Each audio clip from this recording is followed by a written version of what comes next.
And Magic Johnson tweeted after the game, Lonzo Ball's pace of play was great tonight against the Sixers. He needed to play fast. He needs to play fast every single night. Shannon, what was your takeaway from last night's game? The Lakers played, they were aggressive. Skip, they hit the offensive glass. They were challenging shots. Nothing came easy to the Sixers. And this is the type of game that I think they're going to have to play. They're a young, energetic, athletic team. So they need to get up and down the court. Half-court set really shouldn't be what they're good at. They should be able to get the ball, take the ball, made or miss, get the ball off the rim or take it out and push the tempo. That's what they can do, Skip. They got a bunch of 20-something-year-olds. Why are you playing a half-court set like, the old, like you got Kareem at center? That is a good question. Good question. You got young ball players, so you should get up. It starts with the ball player at point guard, but go ahead. And he pushed the pace. He pushed the tempo last night. So I was happy to see that, Skip. But this was a typical Lonzo night for me. Again, okay, he didn't shoot 50%. Only twice in 24 games has he shot 50% or better from the field. Again, guess what, Skip? Half the time, 12th game of the year, he has not attempted a free throw. They played 24 games. Yep. That's not good. He was 0 for 3 from 3. That's not good. Nope. But he had 8 assists and 0 turnovers. That was very good. He got 8 rebounds. So that was good. I thought they played well, Skip. They needed this game. They were struggling a little bit. Lonzo was struggling, but I think this is as good as we can hope for Lonzo at this juncture of his career, Skip, because like I said before, even if he changes the shot and get better at it, I don't believe he's going to shoot a high percentage playing the point guard position because most of those guys, they shoot outside shots.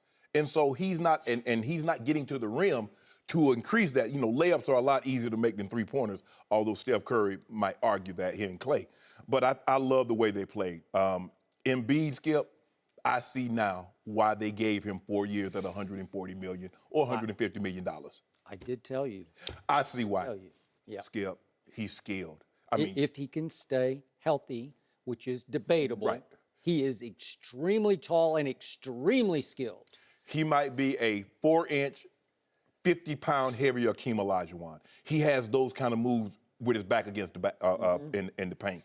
Back against the rim, Skip, he can do it. He can shoot the three. He got mid-range game. You foul him, Skip, he's an 80+% free throw shooter. Yep. He has no weakness. He will he had 5 blocks last night. He will challenge anything. Ben Simmons is Ben Simmons. The thing that I love most about him, he knows what he isn't. I'm not a three-point shooter. I'm not a jump shooter. He's trying to get everything at the rim. He needs to get better at shooting, and once he does that, Skip, I believe he'll be the next guy to average a triple-double for the season. He has that kind of ability. But the Lakers, they needed this win. They played well, aggressive, hard.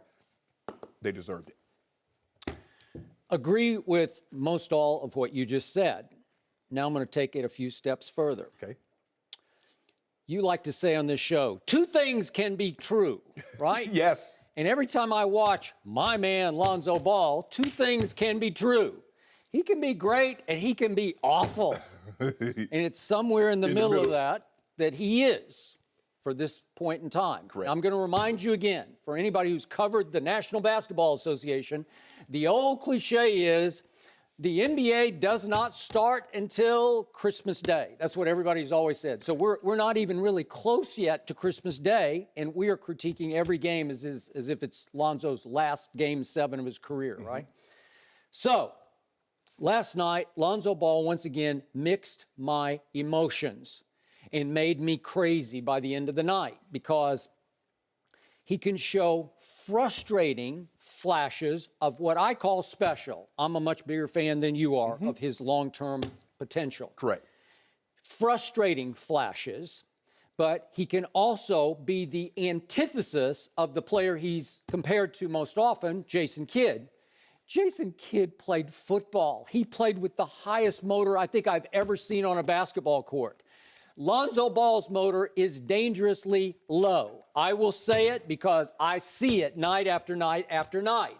He plays with little to zero emotion night after night after night. You say motor, Skip, he got a little trolling motor. You know those little ones you can't get into the corner? Yeah, right, one of those. It buzzes you up in the corner. He ain't got that every root of that Johnson outboard. Which is why Magic, who's been amazingly quiet about Lonzo so far, he finally said, aha, I see it because I'm with you, Magic. I saw it too. We saw that little flash of aggression last night where he was engaged. Yep. He was plugged in. Yep. He was actually showing some signs of life in a close basketball game against a hot, young, good team, Yes. at least in the Eastern Conference, with two really good players and a third maybe good player who's still sitting on the bench in Markelle Fultz, the first overall pick. Correct.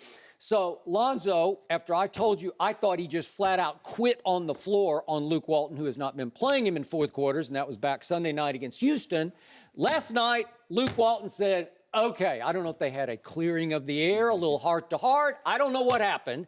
But for whatever reason, Luke said, I'm going to give you the fourth quarter tonight. And he let him play all the way home. And he didn't play Kyle Kuzma in the fourth quarter last night down the stretch. He didn't play Jordan Clarkson. He said, Lonzo, here you go. Close game. Take us home. And he mostly took them home. And if I may say so, I saw something last night I've been like going crazy to see. I actually saw Lonzo Ball down the stretch of that game with like 3 minutes and 2.5 minutes left.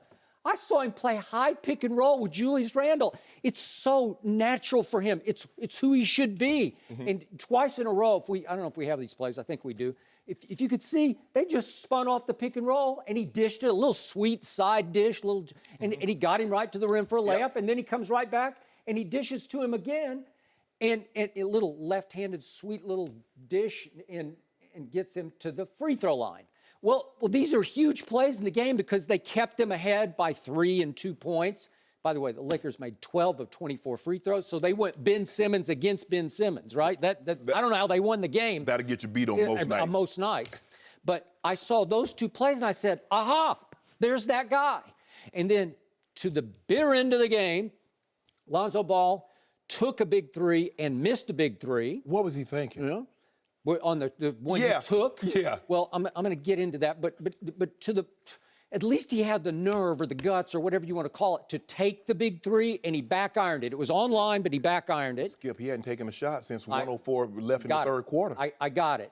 But then it looked like he had another three with Embiid charging him out on the three-point line, and he gave him a little pump and went under him. And then, again, I want to be clear about it. This is where I would criticize LeBron James, but he's still, 6'9", 260? Yeah, and this is the baby, the soft player that you say that he is at barely 20 years of age. But to Lonzo's credit, instead of saying, I'm going to attack the rim and get to the free throw line, as you said, games go by, he doesn't shoot a single free throw, and he hasn't been very good from the free throw line either. But the point is that he's got that peripheral, and out of this corner of his eye, he sees Brandon Ingram, and he whips it, hit him right in the shooting pocket with a nice pass, game winner. That's Lonzo Ball. I see things with him that don't even show up during the game to my eye that show up in the stat line. So let's look at his stat line last night. This is kind of an ordinary game to me for Lonzo Ball. I wasn't like blown away by it. And it goes 10 points, 8 rebounds, 8 assists. But we can't stop there. We got to go 3 more categories over. 4 blocks, 3 steals, 0 turnovers. 0. He played 33 minutes and didn't turn it over one time. Wouldn't you say that? 38 minutes. I'm sorry, 38 minutes? No, was it 30? Yeah, 38 minutes. I'm sorry. I got the games. You know who I was thinking of? Jakar Sampson. He played 33 minutes. I'm still fixated on Jakar Sampson from St. Vincent, St. Mary. Let it go, Skip. Yeah, okay. I got to let that one go. So he plays 38 minutes with 0 turnovers, and he leads the Lakers in rebounds with 8. And guess what, boys and girls? Would you believe Lonzo Ball leads the team in rebounding? He's got the most rebounds for the season for the whole Laker team. Now, you could say maybe that's a commentary on Brook Lopez. Yes. Okay. But I'm just saying it's not that easy to do this. Right. No. Okay? And he's going, for the year, and these don't sound like huge numbers, but 9, 7, and 7. There are only 4 other players who are averaging up, above 9, 7, and 7, and you know who they are: LeBron and Wes and Draymond, right? Right. It's that kind of player. Is he in their Obviously, he is not. But if you look at just sheer turnovers, LeBron is way up above. LeBron has 103 turnovers so far. LeBron handles the ball a lot. Yes. And LeBron will try things that so far Lonzo doesn't want to try. No. So LeBron has 103.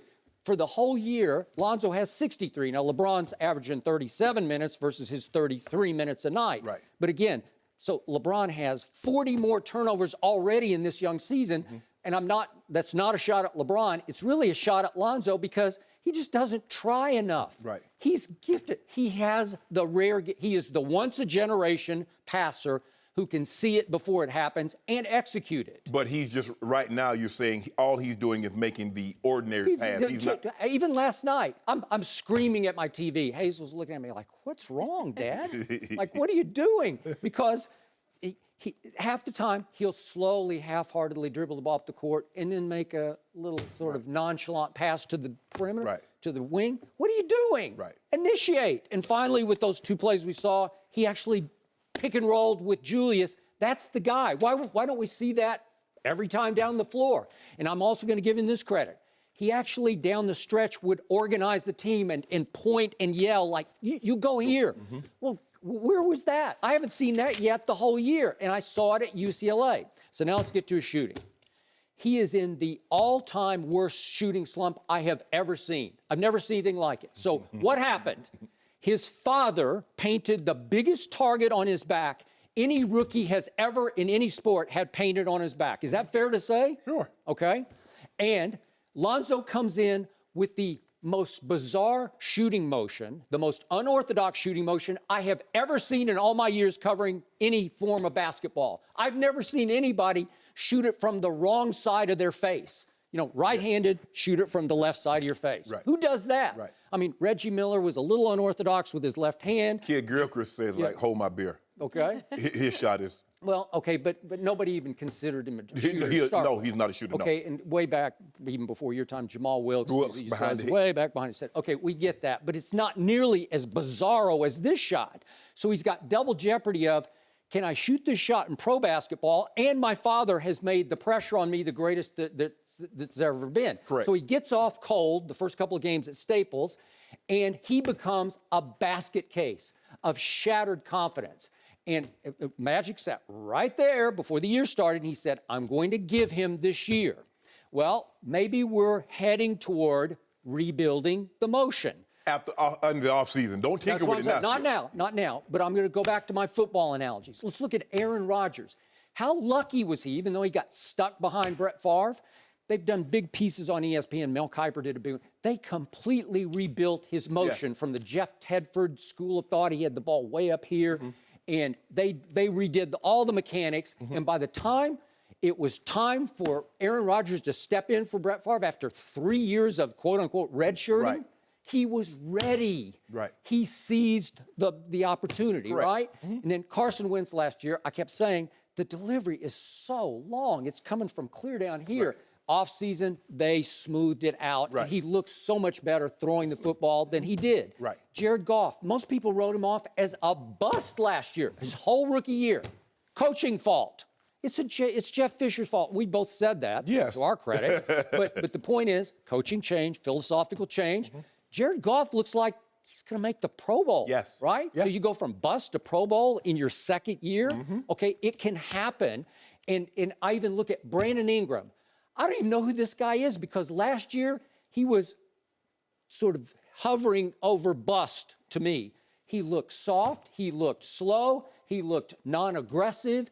He looked like he did not belong much of the time last year. And last night and a lot of games this year, he's in flat-out attack mode. Thanks for watching. Subscribe here to get the latest from the show. Be sure to check out more of the best clips from Undisputed, or go watch a few segments from the newest show on FS1, First Things First, with Chris Carter and Nick Wright.